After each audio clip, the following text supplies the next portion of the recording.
probably never read about the Tulsa race riots in history books when you were in school, but it's definitely a story that's worth knowing about, especially considering the riots that are currently taking place in Baltimore. The Tulsa race riots occurred in 1921, and it was basically a war by the KKK against a very successful and prosperous black community referred to as Black Wall Street. According to reports, the best description of Black Wall Street, or Little Africa as it was also known, would be to compare it to a mini Beverly Hills. It was the golden door of the black community during the early 1900s, and it proved that African Americans could create a successful infrastructure. Black America's most prosperous community, Black Wall Street in Tulsa, Oklahoma, went up in flames June 1st, 1921 in a KKK-led Tulsa race riot.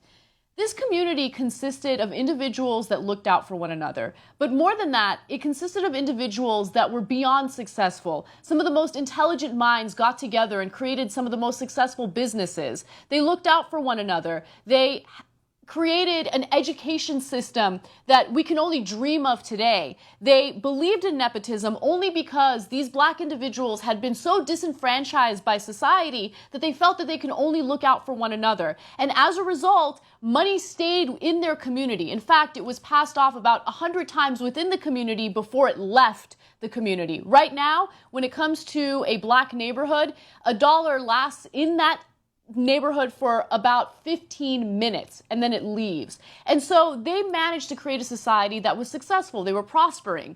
But it turns out that white individuals in neighboring areas were not too happy about that, particularly the KKK. So this led to a riot, and the way the KKK crafted this riot shows you exactly how deep that jealousy and that envy was. What they did is they accused a man of raping a white woman. But of course that man didn't rape anyone. They just wanted to accuse him so they could go into the community and start violence and trouble. And so they accused this man. A number of KKK members go into the community, and as one black man is armed, ready to defend himself, he's confronted by a white individual who asks him what he's about to do with that gun. And he tells the white man, well, I'm going to do what I need to do if I need to defend myself. At that point, there was a physical altercation over the gun. The white man gets shot and he's killed, and then the riots erupt. Now, the outcome of this is beyond disturbing. The night's carnage left 3,000 African Americans dead and over 600 successful businesses lost.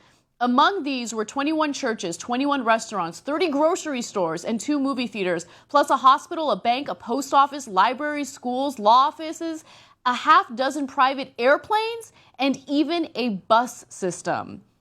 So the KKK goes into the successful black community and absolutely destroys it. And so when we talk about violence in the United States, and when we talk about things like white privilege or institutional racism, this is why it's incredibly important to take these issues seriously. Because when you look at the black community and you wonder why it is that they're angry, why it is that they're rioting, why it is that they're fighting back against things like police brutality and institutional racism, you have to look at the historical context of this country. You have to consider the fact that there was no restitution in this case. These people, 3,000 people, lost their lives. Their businesses were lost. What they had built was completely demolished. And you fast forward to today and you look at statistics and you realize, yeah, maybe things aren't quite as violent as the Tulsa race riots, but you have to consider the fact that African Americans are 4 times more likely to get arrested for marijuana. In fact, if you have a black-sounding name, you are 50% less likely to get hired for a job. When you look at our private prisons, or if you look at the school-to-prison pipeline, African Americans and Latinos are much more likely to be victims of that.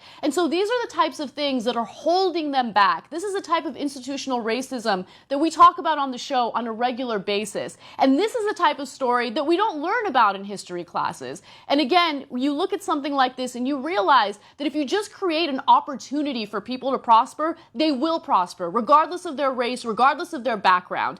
That's why education is important. That's why making sure that you give everyone an equal opportunity is important. And that's why it's incredibly important to take stories like the Baltimore riots as seriously as possible and understand that even though there are those who are violent and are doing things that might be considered wrong, there are also those who are legitimately arguing about something that they've been victims of for a very long time.